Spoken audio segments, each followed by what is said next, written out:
We've talked about using tar files and other forms of backups to backup files to the local system or to separate media. But what you really need to do as a network administrator and as a Unix system administrator is begin to back up files and transfer them across the network to file servers or other servers that are there to back up your files from your box. Those things are easy to do, and you can use tar as well as simply sending files across the network, but you also need to learn how to do this with other tools as well. FTP and other file transfer tools can be used, but keep in mind that they're probably not very secure. In fact, they're unencrypted, so your backups run the risk of being intercepted by a malicious party. Secure Shell, which we'll talk about a little bit later on in the course, is a much better option to use. Secure Shell basically offers encrypted sessions to push files between two boxes over a network, and you can also use Secure Shell to perform remote administration across the network. Secure Shell has several tools built in, such as Secure FTP and Secure Copy. Either one of those is a much better way to transfer backup files to a network share over the secure connection. Now, two other tools that we'll talk about as well, briefly, are rsync and Unison.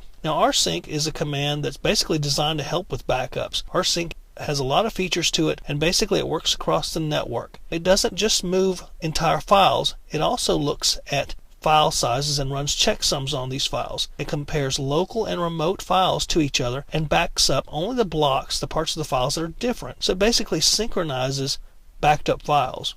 Another tool that we'll mention briefly is Unison. Now, where rsync works only with one machine, basically backing up one file from the machine or several files from one machine to a central network server and checking to see if they've been changed and backing up the changes, Unison can work with multiple machines. Let's say you have documents that are shared on multiple boxes and you need to be able to keep all copies of those documents in sync with each other. That's where Unison comes in. The good thing about Unison is even though it's basically a Unix tool, it can work across platforms. It can work with BSD, and if you have other boxes on the network such as Windows or Linux, it can work with those too as well. One good thing about Unison and rsync is they both can be used over secure shell connections for security. By themselves, they don't offer a lot of security, so you still run the risk of sending unencrypted data over the network where it could be intercepted by possibly malicious third parties. So you can use both of these tools in conjunction with Secure Shell. Now, we'll cover Secure Shell a little bit later on in the course when we talk about security, and we'll actually get to see Secure Copy and Secure FTP in action.